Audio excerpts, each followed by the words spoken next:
Hello भाई लोग, मैं हूँ फैक्ट भाई। और एक दिन जब एक लड़का अपनी मम्मी को बोलता है कि मम्मी क्या मैं टीवी देख लूं, तो उसकी मम्मी कहती है कि हाँ क्यों नहीं, पर टीवी चालू मत करना। एक आदमी था जिसने फेसबुक पे स्टेटस डाला कि आज मैं छत पे सोऊंगा। फिर क्या था, एक साथ 15 मच्छरों ने उसके स्टेटस को लाइक कर दिया।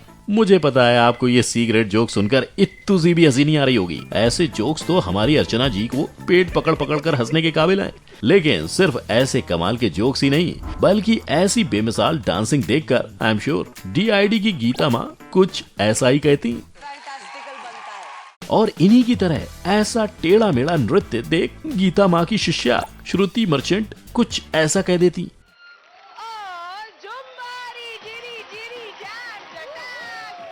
पर इन अतरंगी शब्दों का जवाब ढूंढने से पहले कोई ये बता दो कि जिस अनु मलिक ने अपनी शायरियों से लोगों को परेशान कर रखा है, उन्होंने आखिर ये अतरंगी हरकत क्यों की थी?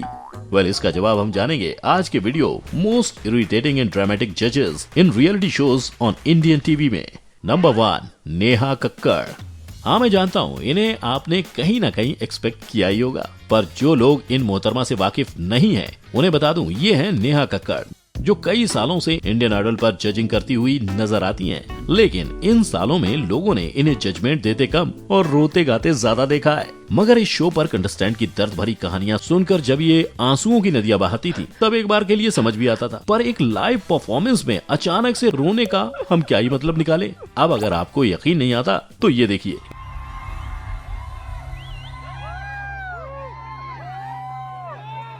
इस वीडियो में नेहा जी अपना गीत सुनाते सुनाते हजारों लोगों के सामने रो पड़ी थी। और हमारी प्यारी नेहा जी की यही रोतड़ू मूवमेंट इतनी ज्यादा फेमस है कि आए दिन लोग इन पर ट्रोल्स और मीम्स बनाते रहते हैं। पर इसके बावजूद ये टस से मस नहीं हुई और आज भी इनका रोने धोने का कारनामा जोरों शोरों से जारी है। इनका रोना इतना नॉर्मल हो गया है कि हर एक एपिसोड में जनता को ये ऐसे ही हाल में दिखाई देती हैं। वैसे आज हमने आपको नेहा जी के बस एक ड्रामेटिक आदत के बारे में बताया है, जिसे देखकर आई एम श्योर उनका कुछ ऐसा ही कहना होगा।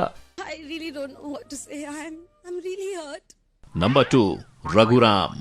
अब हम बात करेंगे उनकी जिनके नाम में तो राम है, पर उनमें राम जैसे कोई संस्कार देखने को नहीं मिलेंगे। हम बात कर रहे हैं रोडीज के हॉट शॉट रघुराम की, जो अपने गाली गलौज के लिए ज्यादा जाने जाते हैं। लेकिन जहां नॉर्मली लोग अपना आपा खोने के बाद अपनी गंदी जुबान खोलते हैं, वहीं ये महाशय इस बंदे पर बस इसलिए बरस पड़े क्योंकि उसने जज को पलटकर एक जवाब पूछ लिया था। पर ये सोचने की गलती मत करना कि ये पहली बार हुआ था। ना, इनका यही अवतार रोडीज के दौरान हर एपिसोड में देखने को मिला था। और इतने बदतमीज होने के बाद भी इन्हें लगता है कि लोग इन्हें शरीफ समझते हैं। हालांकि अगर आपको ऐसा लग रहा है कि इनकी बदतमीजी बस ऑडिशन तक ही सीमित थी, तो आपकी सोच में ही खोट है, क्योंकि ऑडिशन के बाद भी ये रोडीज के शो पे आते थे और लोगों से बदतमीजी करने का एक भी मौका नहीं छोड़ते थे। जैसे जब एक दफा रघु ने पलक पर अपना कहर बस इसलिए बरसाया था क्योंकि पलक ठीक से टेस्ट परफॉर्म नहीं कर पाई थी। वैसे देखा जाए तो जनता रघु को बदतमीजी और खराब भाषा में बोलने के अलावा किसी और रूप में सोच भी नहीं सकती है। लेकिन रघु ने इंडिया की जनता को ऐसे भी चकाचौंध कर दिया था।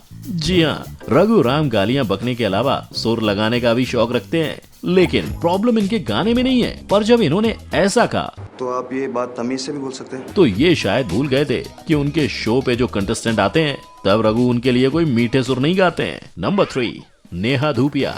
इनकी बदतमीजी के बारे में जिक्र करने की कोई जरूरत तो नहीं है, but right now it's our choice so we can.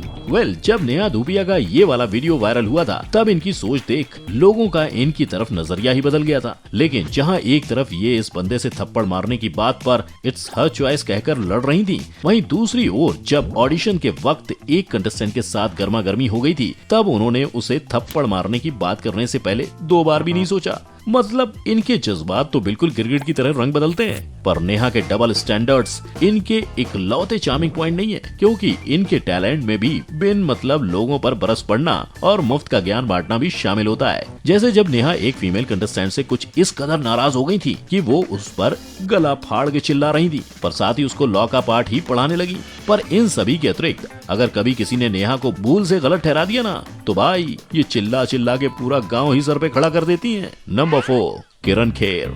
अब किरण खेर की क्या ही बात की जाए, इनकी उम्र के साथ साथ इनको डबल स्टैंडर्ड में काफी ज्यादा तजुर्बा है। जैसे एक तरफ तो किरण जी ने इस लड़की के ट्वैक डांस को देख सिर्फ मुंह ही नहीं बिगाड़ा, बल्कि उसे ये तक कह दिया कि वो बिल्कुल भी ग्रेसफुल नहीं था। वहीं दूसरी ओर इनका पोल डांस देखकर किरण जी ने तारीफों की बरसात कर दी थी। मतलब समझ नहीं आया कि ये किरण जी अचानक से इतने खुले विचारों वाली कैसे बन गई। लेकिन काश इनकी बातें यहीं खत्म हो जाएं, पर नहीं, क्योंकि इनकी बदतमीजी देख आपको भी रघु जी की याद आ गई होगी। क्योंकि ये देखो कैसे किरण जी ने इस बेचारी की एक परफॉर्मेंस पे इतना सुना दिया कि बस पूछो ही मत।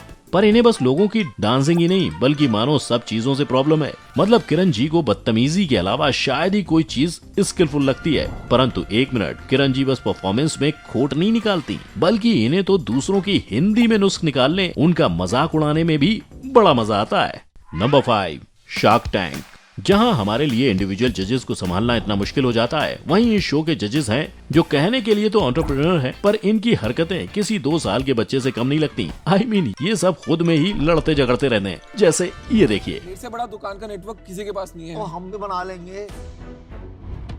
और इसके साथ ही ये एक दूसरे को नीचा दिखाने के लिए कोई भी मौका नहीं छोड़ते हैं। पर हद तो तब पार हो गई थी, अश्नीर ग्रोवर ने एक कंटेस्टेंट के लिए दोगलापन जैसा शब्द इस्तेमाल किया था। ये सब दोगलापन है। Love at first sight. जिनकी ऐसी ही हरकत देखकर आजकल ये भाई साहब इंडियन मीम्स पेज के ब्रांड एम्बेसडर बने पड़ते हैं। नंबर 6, अन्नू मलिक।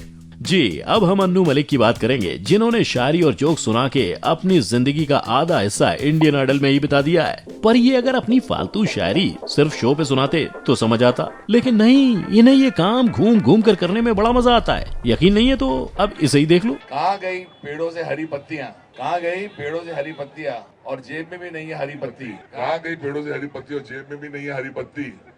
विदाउट माल नहीं जलती अन्नू मलिक के दिमाग की बत्ती।